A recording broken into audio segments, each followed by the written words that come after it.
For 3 decades, the M3 name has stood for outstanding street and track performance. And there's a new one this year, but the iconic name has changed. This is the M4, BMW's new benchmark for the sports car world.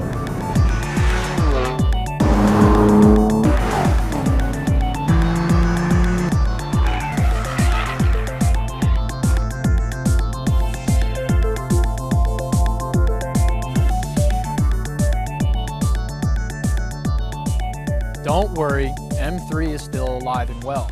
The famous name is now attached only to sedan versions of this performance car, and two-door versions are stuck with M4, which is BMW's marketing team trying to differentiate between all of the models in BMW's ever-fattening lineup.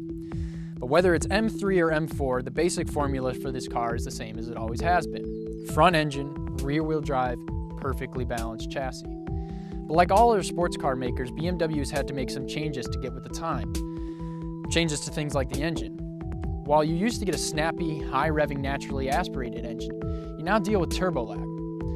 And that's just one of the changes that has us wondering whether the M3 and M4 are still setting the bar. And now, more than ever, there's a stronger field of competitors, some of which weren't really rivals to BMW in the past. Things like that.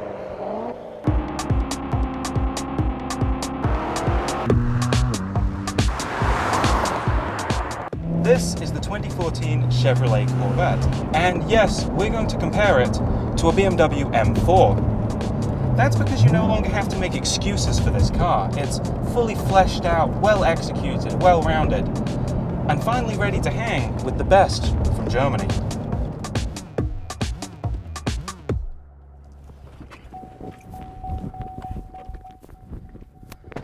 Oh yes, I have brought the right sports car for a fun day at the track.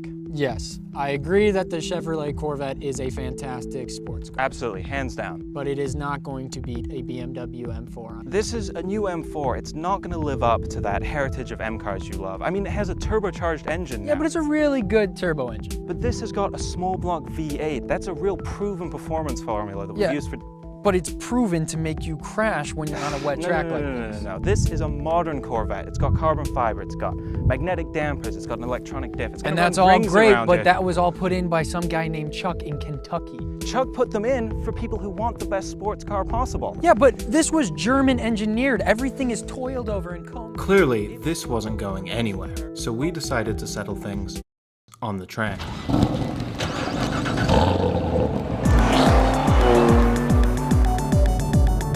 Oh, Jake, I get what you're doing by bringing the Corvette here. It is leaps and bounds better than the last Corvette, but it needed to be leaps and bounds better. This M4 didn't need to grow up a whole lot. It's always been fantastic, and it's still fantastic. Now, you can't talk about a Chevrolet Corvette without talking about the engine. This one has a 6.2-litre V8 that has so much power all the time. You never have to wait for a turbocharger to spool up. There's constantly just a wallop of power ready for you anytime you need it. And better yet, as you can tell, it sounds incredible.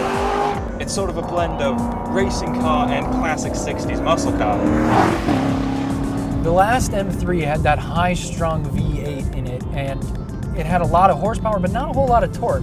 So BMW's replaced it with a more efficient turbocharged inline 6, which is their bread and butter.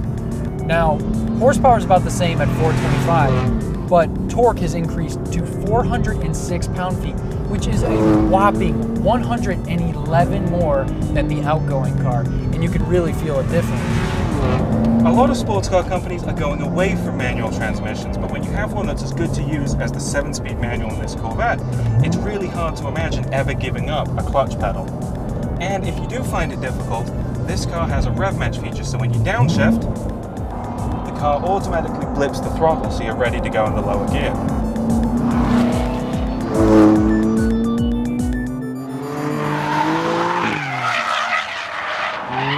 Steering, suspension, engine, and transmission can all be adjusted to your preferences. Same goes for traction control, which you can have fully on, you can have helping a little bit, or you can take off completely.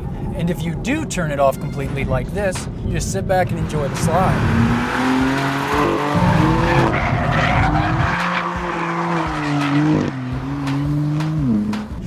That's why I love the M4. No name change could take that chassis away from me, and I love driving this car at its limit. It's just an absolute ball. No matter how you slice it or what you thought of the Corvette in the past, there's no getting around that this is one of the most provocative sports car experiences you can have today. It's so visceral every time you drive it. You're a part of making it go fast. And it's just so much fun to drive all the time. The thing is, this Corvette has a lot of the same technologies that you find on the BMW M4. It has carbon fiber body parts, it has an electronic rear differential, it has multiple driving modes, adaptive suspension. The difference is, this car costs a lot less. It's the everyman sports car. It's more accessible to you and me.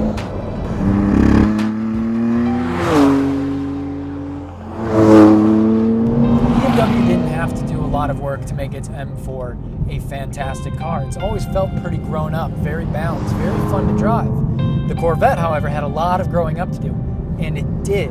It's a fantastic car to drive, I have to admit. Looking at it out of my front windshield, I want to be in it and not this. It's not to belittle the M4's performance. It's a great car to drive. I love it. It's balanced. It's so easy to toss around this track. But there's that exhaust, that small block V8, everything. I can hear it. I want to be in it. I want to have the visceral experience that I seem to be missing in this M4. I concede that out here on a track especially, the M4 is a better balanced, more precise tool for carving up a racetrack. But that's not necessarily all that a sports car is. You want it to be fun. You don't want it to be too good for you. And that's why the Corvette is great, because although it's well balanced and a great handling car, it's still sort of at the ragged edge where you feel like you really have to work to go fast in it. Here's the incredible thing. We can compare a Corvette to BMW's best sports car with a straight face. Despite our arguments, Chris and I both want to spend a day at the track in the same car. It's white and it has a V8.